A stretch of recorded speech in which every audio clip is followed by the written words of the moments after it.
Monthly update of the stock market. I'm Rich Potts for Critical Point. It is 10:24 a.m. Eastern Time, December 7th.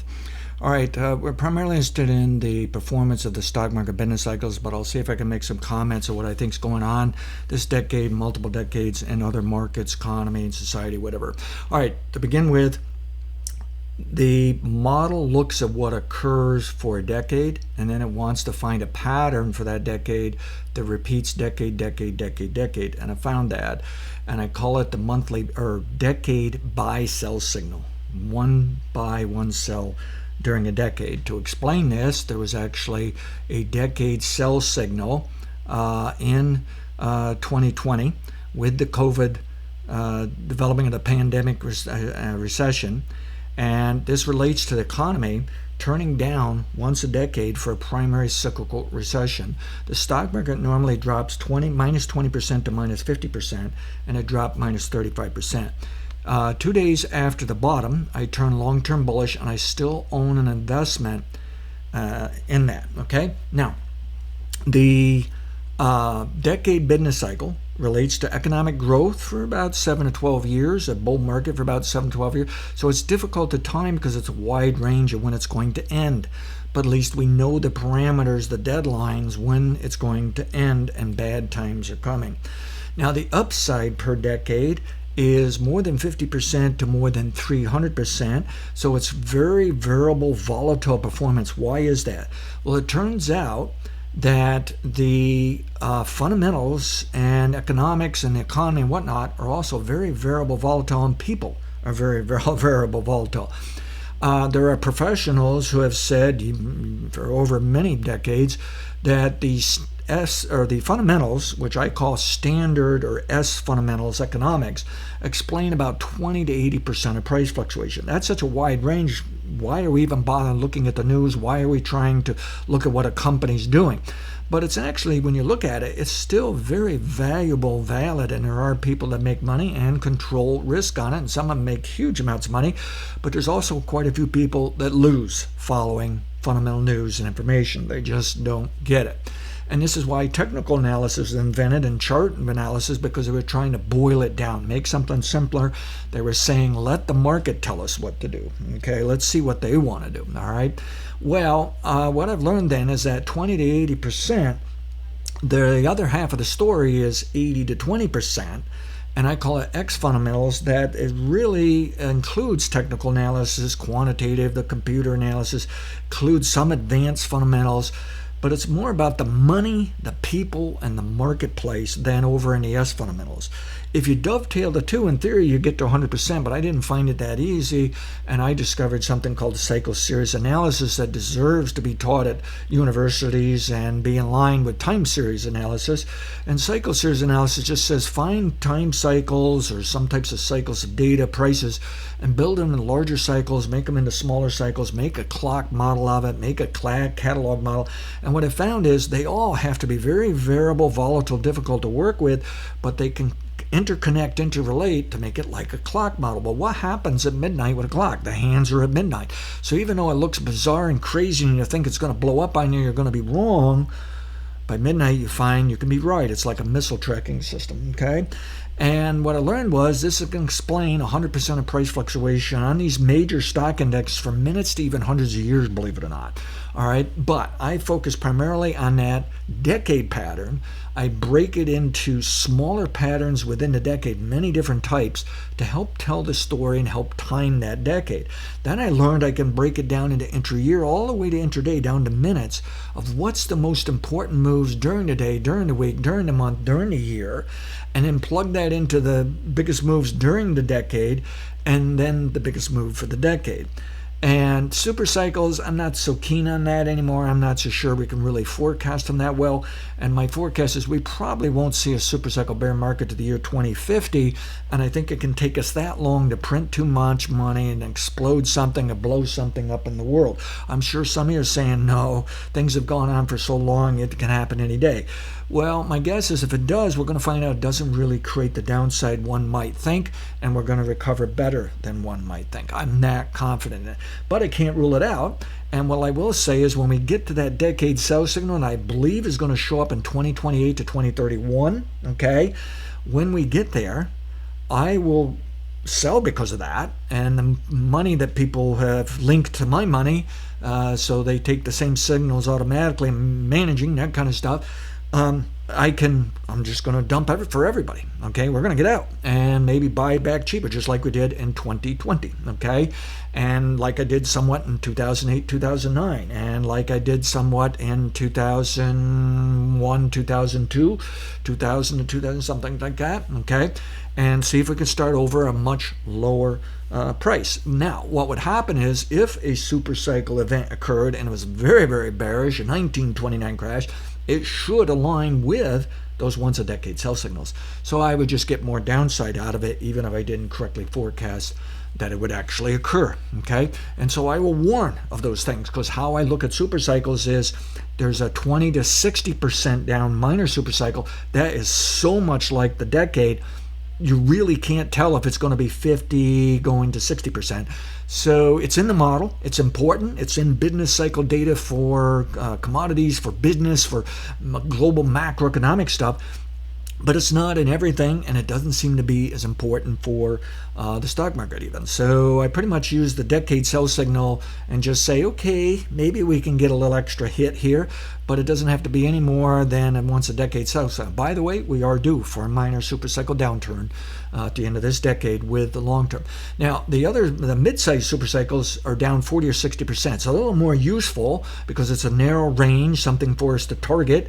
But the interesting thing is it's pretty close to the worst of the once a decade sell signal. So here again, if you don't know for sure, you just take that once a decade sell signal, and maybe later you learn things were severe enough it was one of those down moves. Okay, then the major super cycles, there's a variety of them, range from -7 to -90%, with the -90% including the 1929 crash and the 1930s depression. In 2008, 2009, we would do for 70% down, and I correctly forecast it was evolving to less downside. And I think all the super cycles are evolving to less and less downside. We can manage our economy.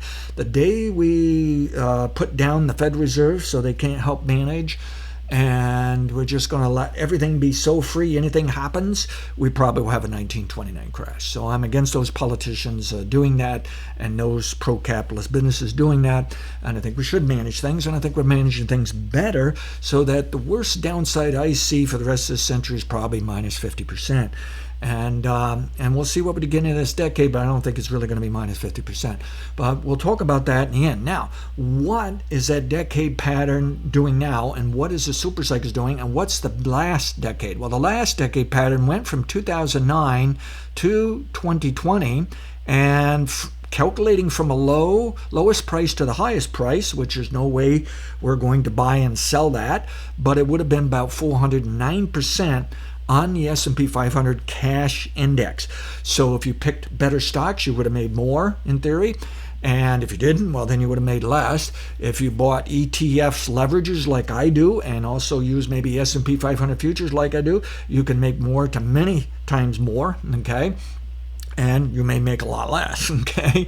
And then if you just traded the SPY ETF, in other words, just buy the S&P 500 one for one, you could have made that if you could have caught the actual bottom and actual low. Now, obviously, we would have caught the bottoms a little higher than that and missed out of some. We would have caught the tops a little lower than that and missed out of some. So you would have made less than that, but you would have made a fantastic return. And I have some proof that's feasible, all right, from my own track record. Now, this line goes from 2009 to the closing price of December, and it's the super cycle from 2009 that may end 2030. It may not end to 2050. It may not ever end. It just depends what super cycle you're looking at.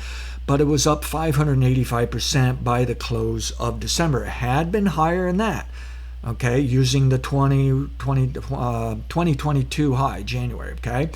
Now, from the 2020 once a decade sell followed by a buy signal, and buying from that low as of December, I'm sorry, I said December, didn't I? As of November close, sorry. And so as of November close, it's up 108%. And I actually own an investment that I bought 2 days after that, but it gives me about twice the return. So I'm up more than that but I made a couple mistakes along the way here, kind of jumped out, tried to pick a better price when my goal was to never sell it, leave it alone. And now I feel more comfortable just leave it alone. That is a small portion of my portfolio, however.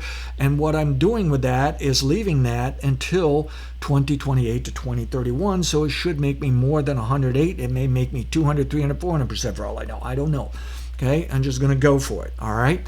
Now, the interesting thing is, inside the decade, we have a minor long-term business cycle when the market can rally and then fall over about a 3 to 4 year period of time. Okay, and some people on the economy side call that a kitchen cycle, but I think I know how to time that a little better, and I say it runs a little slower, a little shorter. Any rate, okay. We called the top a little lower than I want, a little later than I wanted, and then we called the bottom. Actually took us 3 times to throw darts. Don't mind disclosing that. Got bulled up here and then made a mistake in there, and then I made a mistake right in there for some things. So I'm underperforming a bit. But if you look at how the market's actually doing from that low, okay, to the close of November, that's this line here, and that's at 30%. So we're up about 31% off the minor long-term business cycle. Inside the major long-term business cycle, that's up 108%. Both are going higher. Now, this one can be over and done with April of next year, but more likely August of next year on into early 2025. And by 2025, we'll probably see a -7 to -10% setback, maybe even as much as 20%. But I don't think we're going to see what we saw here in 2022. I just don't see it coming. But it's actually allowable, but I don't think it's going to occur. So I'm going to be a little more aggressive there, do things a little bit differently. Not in the model and timing of it. That will just run by itself, and it does well enough. I'm just saying I'll give you my personal opinion about managing things and what I'm up to as well, and see if I can make a little more out of that. And then by 26, 27, we're just going to see still record highs, believe it or not, and we're going to continue that process, zigzagging roller coaster all the way higher into 28, 2031. Okay, so this line will end sometime next year, probably, maybe early 25. This line will extend higher, more and more return for the decade, and then this line from 2009 will extend higher as well into 2009, and that would be our performance. So you can see that we do have evidence these business cycles are working. The accuracy of some of these, when you go very, very short term, it may only be 50, 60, 65% accurate, but you can still make money out of them. And that's primarily the techniques I'm using. So other people who are very aggressive in computer trading and automated trading, they can take those extremely short-term patterns and squeeze more out of them and also boost the accuracy, okay? But when we get into like patterns for the month and during the month, they can run 70 or 80%. Even the patterns, the largest moves during the year can run 70 or 80% accurate, okay? And when I go long term, you may still be in that 70 or 80, but as you go all the way into super long term, depending on how you would really time it, you might actually get close to 100% accurate looking over the last couple hundred years. So the thing is, not only do we see this in prices, but we see this over in that X fundamental, how people behave, they think. What are they watching? You can see this when they're watching their podcast. They watch a podcast aggressively for about a week and a half. Then they seldom even look at it for 2.5 weeks. Well, that's that monthly pattern, that level 3 pattern. Well, when you watch them at the stores, they do the same thing.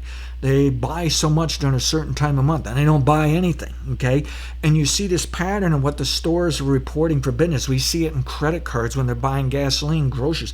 We see that monthly pattern. Well, you can build this in larger patterns so you can see they buy more during certain times of the year. And then there's seasonals where they're buying more heating products during the winter, cooling during the summer. They're changing their clothes.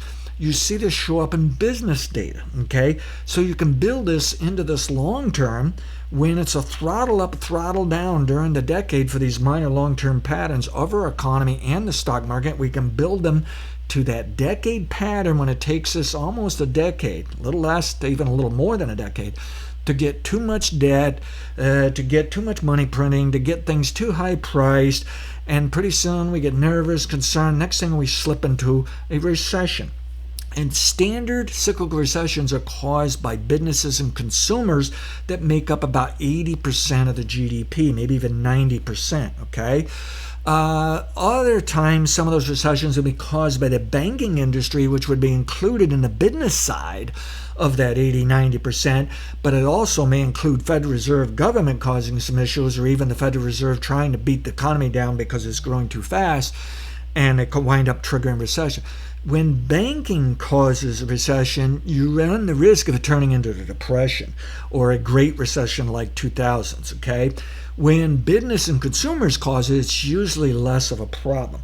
But the problem, these things can intertwine with one another, and you get caught up in which came first, was it the egg or was it the chicken, and things like that. And it's understandable why people sometimes don't have faith in this. But what I've learned is during this boom phase, right here from 2009, okay, right into the COVID crisis, okay, and the recession, there was scares all along the way, big drops in the stock market, and they were talking, oh boy, Obama's going to destroy the country, and they were wrong. And then they'd say, oh, what the Federal Reserve is doing is going to destroy the country. Oh, something's going to blow up in the Middle East or China and this and that. And they were wrong, and they were wrong, and they were wrong. The problem is, though, they were right on a short-term basis. They caused setbacks. They caused problems with those fears. And at times we actually saw the economy throttle back. The stock market picked up on it, and it came down. Okay, so there were correct moments. But notice some of those things that people were literally preaching of the end of the world really only made short-term impacts.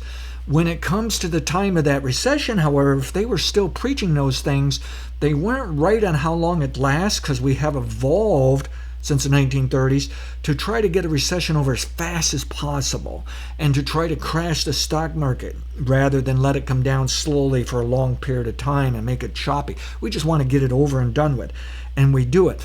So, but you would say, well, then they still weren't right on a time basis for being so gosh darn bearish.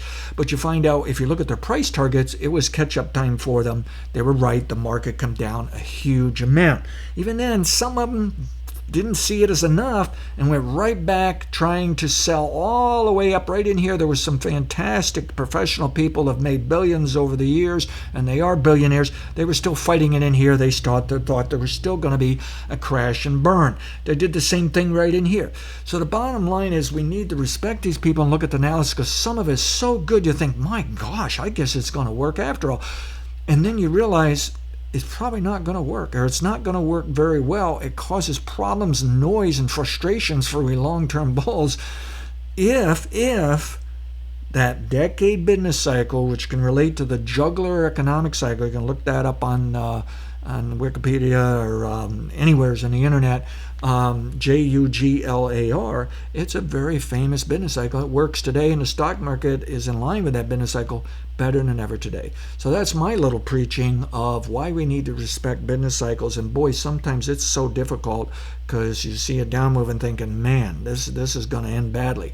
And then you find out it was nothing but a setback, a correction. Stock market went to a record high. Anyways, very difficult. The end of world scenarios are almost preached every day now with all this computerization, data mining. People are just overreacting and poor thinking. The real end of world scenario is occur only a few times in your lifetime. Past results are not necessarily indicative of future results. Have a great month. Thank you.